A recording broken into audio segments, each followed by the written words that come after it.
পৃষ্ঠা number 29 set of ফাংশনের p সমান তো আছে 1 2 3 q সমান 3 4 আর r সমান xy।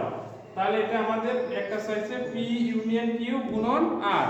তাহলে p ইউনিয়ন q টা আমরা বের করে নিই, ইউনিয়ন মানে সংযোগ, কমন ইনটু আনকমন হবে 1 2 3 4, কমন ইনটু আনকমনটা হবে সবগুলোই কমন ইনটু আনকমন 1 2 3 4। এটার সাথে কি r গুণ আছে, r এর মান xy, এটা আমরা লিখছি। তাহলে p ইউনিয়ন p এর মান আমরা পাইলাম 1 2 3 4 আর হলো r এর মানটা আমরা আছে xy।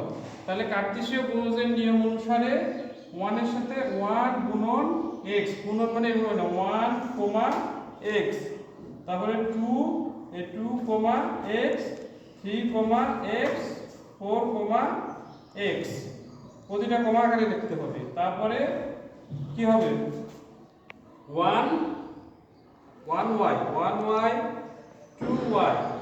3y 4y, এই কার্তেশীয় গুণ যেটা হয়ে গেল। এবার কমা প্রতিটা 1 আর এটা কি কমা আকারে লিখতে হবে, এখানেও কমা দিতে হবে একটা, এই। তারপর p ছেদ q, p ছেদ অর্থ কি ছেদ, ছেদ ইন্টারসেকশন, ইংরেজি বলে ইন্টারসেকশন আর বাংলায় বলা হয় ছেদ। তাহলে ছেদ মানে কমন, শুধু কমন 3 আর 3 দুইটার মধ্যে আছে, p এর মধ্যেও 3 আছে, q এর মধ্যে 3, সেই 3 কমন। তাহলে p ছেদ কি তার সাথে q গুণ, তাহলে p এর মান কি p ছেদ q এর মান 3 আর q এর মান হলো 3 4।